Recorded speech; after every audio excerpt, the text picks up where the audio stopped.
if there is such a thing. As you can see, many people are arguing whether it exists or not. I'm not here to debate that. Let's just assume that it does exist.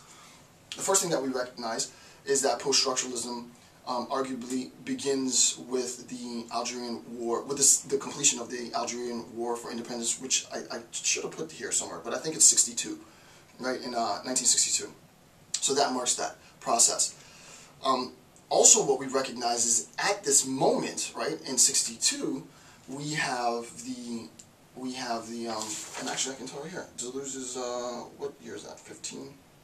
Damn, I don't have it yet. Also, we have Deleuze's publication of Nietzsche in Philosophy, right? And this idea of decolonization takes hold, right? This idea of decolonization takes hold, so that the imperialist, expansionist powers of colonial mastership is meeting, in theory, it's meeting it's not just theoretical opposition, but it's meeting a real war and real wars for independence, right? There is a problem, however, right? And Jung comments on this, and then I'll begin all of this. I haven't really begun the lecture yet. I'll begin the lecture after this. What ends up happening, however, is that people take note, and what they take note of is that even the European left, right, even the left of the left, the European left were unwilling to defend the FLN in their attempts for independence. And the question becomes, well, why? And one argument, as we've seen, Robert Jung says, well, because this idea, Marxism, becomes really Eurocentric, right? Because the belief is, and we have to be fair to the argument, right?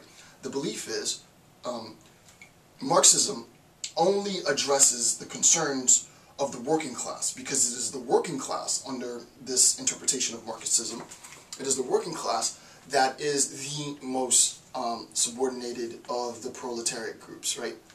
Obviously, feminists are not going to agree with that, right? Obviously, Spivak's critique was to suggest that no, you know, there is, and the genius of Spivak's critique was that she did it within a Marxist framework, right? So Spivak was able to identify a subaltern population within a Marxist framework, and that population was the Indian woman.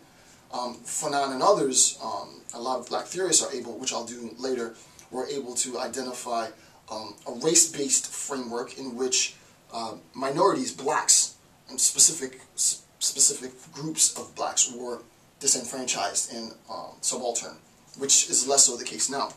So that this is the historical, if you will, situatedness of the post-structuralist movement. And then obviously the post-structuralist movement wouldn't be post-structuralist without Saussure's contributions, right? So Saussure's contributions prima facie serve as the grounding for post-structuralist thought. And I've already gone in extensive detail into post-structuralist thought.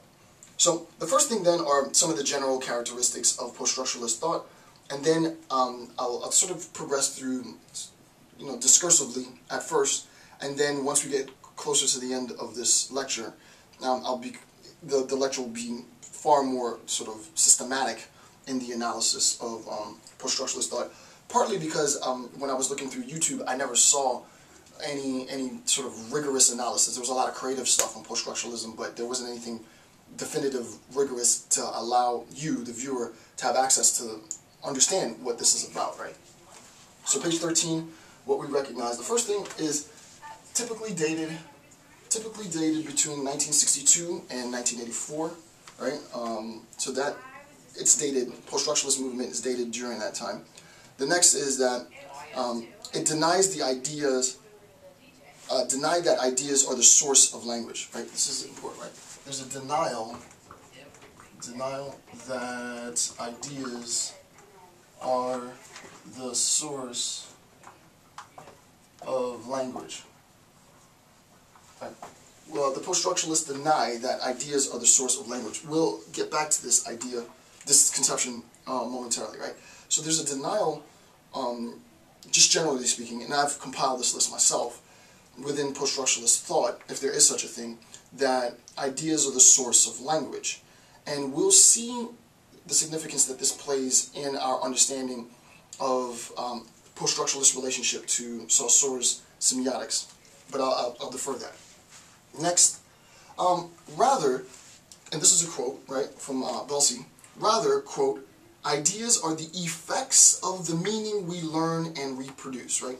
Ideas are the effects of meaning, right? So, ideas are the effects of meaning, right? This is important, right? So, rather than saying that ideas are the source of meaning in language, right, it's the other way around. For the post-structuralist, ideas are the effects of meaning. So what does this mean? Let me pause here for a moment to explain this, right? What does Belsey mean by ideas are the effects of meaning we learn and reproduce? Imagine, if you will, that, and here's the classical example that's given. Imagine that you do not know a language, right? You don't know a language. And you hear two people of the same language, right? You hear two people who speak the same language, whatever that language is, they share a language X. And you hear them communicating, right? Back and forth. And you don't have access to this language. You don't know that language. But you hear these people communicating back and forth. What we recognize, what we immediately have to arrive at a conclusion, if we don't understand a language, is that in the relationship between the signified, again, you'll in order to understand this, you will have to understand what Saussurian structuralism is, and I've done lectures on that. In the relationship between the signified and the signifier, right? In the relationship between the signified and the signifier, with respect to X, we assume that there is a signified, but all we have access to is the signifier, right? So all we have access to is the signifier, if you will, the sound patterns, right? So that in an attempt to make sense of meaning linguistically, the post-structuralists, specifically the French post-structuralists, and this is who Spivak is sort of situating her position against, all we have access to, in fairness, and this is a pretty solid argument, is the signifier. I don't have an understanding of the language. I see two people communicating. I assume that there is meaning being transmitted in their discussion, in their dialogue. All I have access to is the signifier. I don't have access to that which is signified, the idea. So ideas become an effect, a consequence, the concepts become a consequence of the meaning that is generated from this action, right? So here's where meaning lies, right? Meaning is exchanged. Meaning is exchanged between speakers, and the reason why meaning is exchanged between speakers is because of this relationship, this sign relationship, right? The sound patterns correspond to specific concepts, or to be technical, the signifiers direct us toward that which is signified.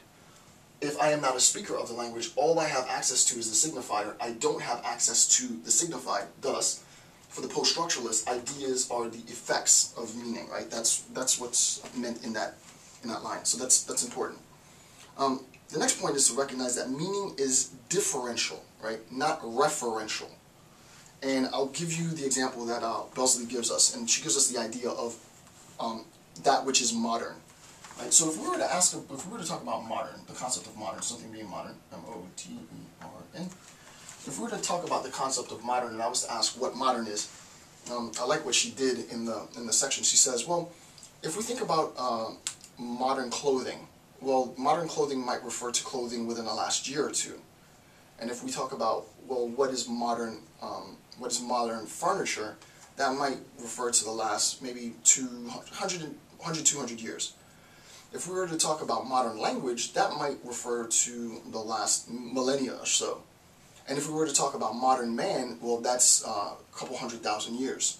So what we recognize is that when we're talking about the notion of modern, modern does not refer to, it does not point directly to a definitive concept. It's not referential, right? It's differential, meaning that the meaning, the significance of the term modern is going to itself be contingent on a relationship between the speakers and an understanding of what aspect or what component of modernity are they referring, right? So for Belsey in her discussion, and also for post-structuralist thought, meaning is differential. It is not referential. And I'll come back to